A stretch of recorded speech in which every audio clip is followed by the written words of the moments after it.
Hello and welcome back to Let's Play Police Quest 2. So we radioed in the information about Bains and the rest of the police force is taking care of that. So let's bug Keith about his smoking again. Keith, as usual, takes in a big puff before responding. You know, Sonny, some crazies are trying to ban smoking, but it doesn't bother you, does it? Yes! Okay, Sonny, you've convinced me. I'll quit smoking right after we catch Bains. Yes, sir. Absolutely. Alright. Let's hope you keep your word, Keith. Okay, we're getting out.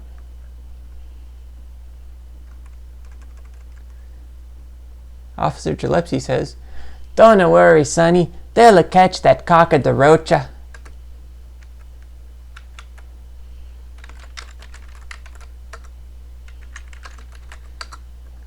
You take your field kit from the trunk.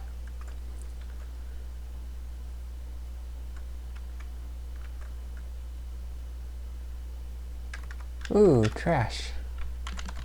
There's usually something good in trash. As you suspected, you look in the garbage can and find garbage! Oh, like the band?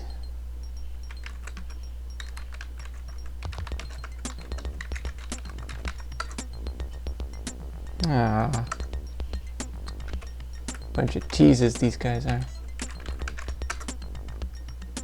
Moving the garbage around, you find discarded clothing.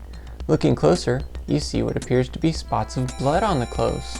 It's probably why they were thrown out.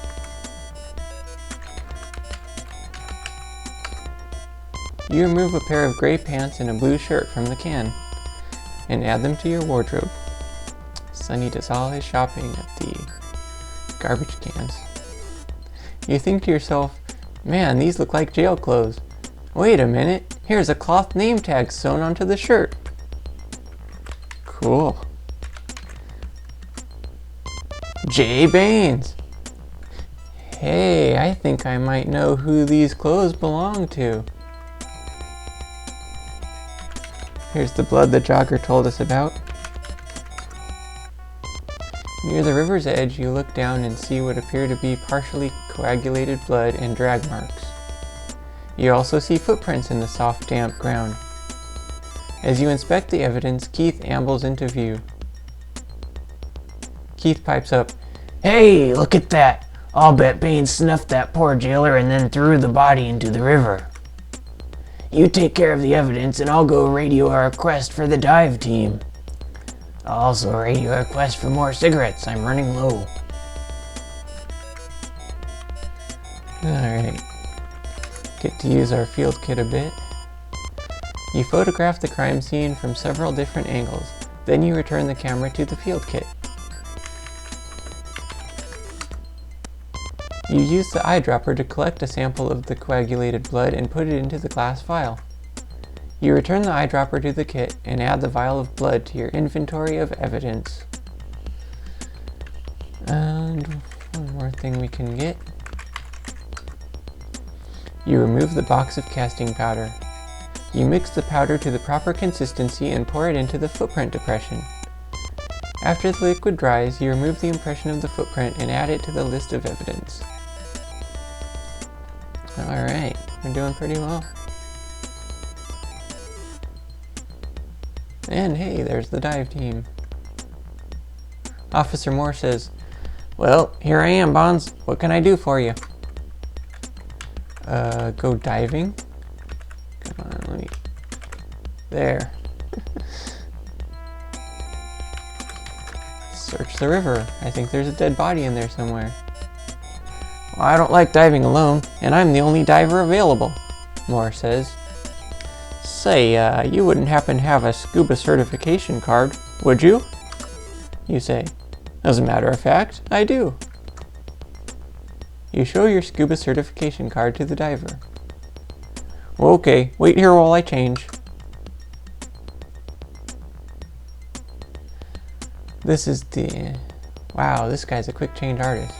By the way, this background is from the original Police Quest, Cotton Cove. It's this screen right here, pretty much. Okay, Bonds, says more. The equipment is in the van. Just take what you need. Looked a bit different in Police Quest 1 VGA, but anyway. In the van are various items used for diving. You see some yellow air tanks, one gray tank, a wetsuit, a weight belt, a buoyancy control vest, a scuba mask, and fins. Alright. Well, that gray tank looks mighty tempting. You take the gray tank from its brackets but decide that it is much too large for river diving, and you return it. Aww. Let's try tank 1. You remove the air tank from the back of the van. Very important to check the air in the tank. See, this one only has 256. Kinda like the colors in Police Quest VGA. You put the tank back into its wall brackets. Let's try 2.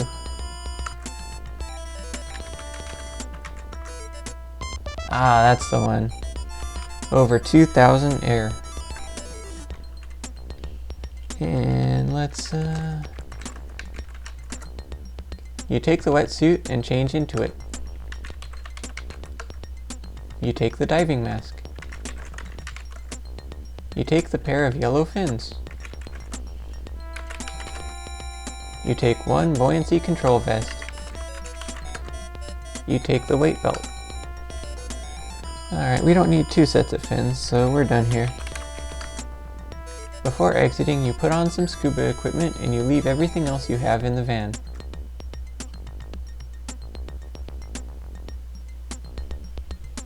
Officer Moore puts his mask and fins on, climbs into the water, and disappears from sight beneath the surface. You quickly put on your fins and follow him into the swiftly moving river.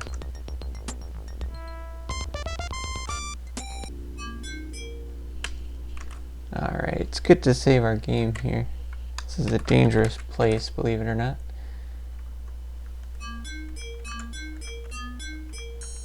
Oh, look, glasses.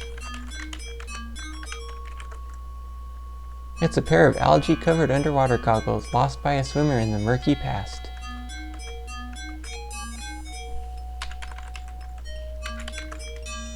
The old car has been sitting here rusting away for a long time now. Oh darn, I was hoping to get a nice new car. You can't see it clearly from where you are.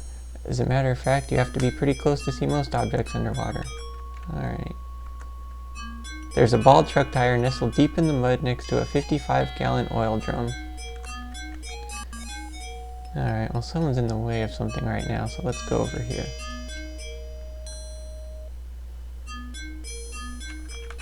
Hey.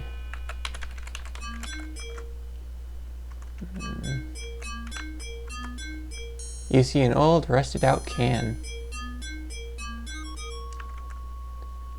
Alright, gotta get in the right position for this stuff. You notice a glint of light reflecting off of an object.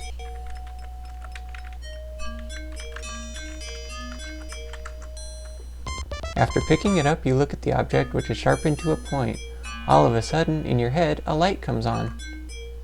You remember what the prisoner said, how the suspect held a makeshift knife on the jailer during the escape. You slip the knife into your belt and keep it as evidence.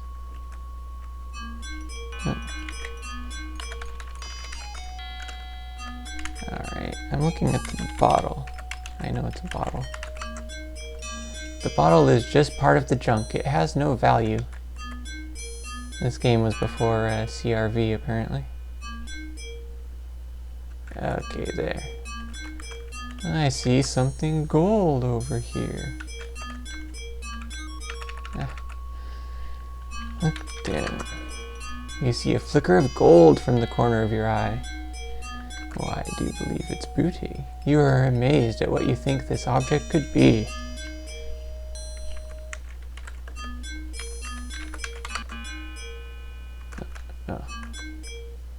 You brush the mud off of an object that appears to be a badge.